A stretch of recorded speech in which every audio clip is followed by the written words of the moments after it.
John chapter 20. Early on the first day of the week, while it was still dark, Mary Magdalene went to the tomb and saw that the stone had been removed from the entrance.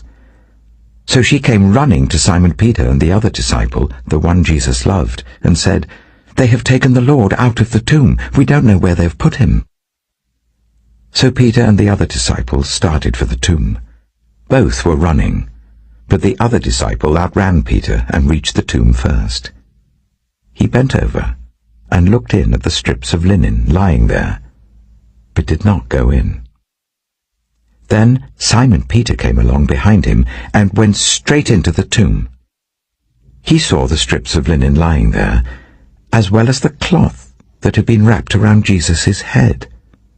The cloth was still lying in its place, separate from the linen. Finally, the other disciple, who had reached the tomb first, also went inside. He saw and believed. They still did not understand from Scripture that Jesus had to rise from the dead. Then the disciples went back to where they were staying. Now Mary stood outside the tomb crying.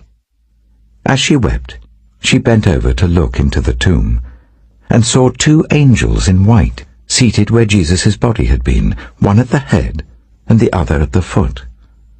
They asked her, "Woman, why are you crying?" "They have taken my Lord away," she said, "and I don't know where they have put him." At this, she turned round and saw Jesus standing there, but she did not realize that it was Jesus.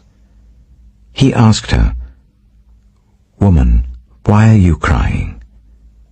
Who is it you're looking for?"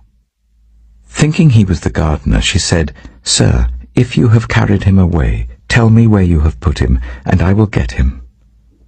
Jesus said to her, "Mary." She turned towards him and cried out in Aramaic, "Rabboni," which means teacher. Jesus said, "Do not hold on to me, for I have not yet ascended to the Father.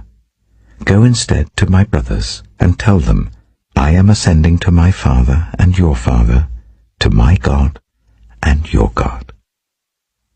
Mary Magdalene went to the disciples with the news, "I have seen the Lord," and she told them that he had said these things to her. On the evening of that first day of the week, when the disciples were together, with the doors locked for fear of the Jewish leaders, Jesus came and stood among them and said,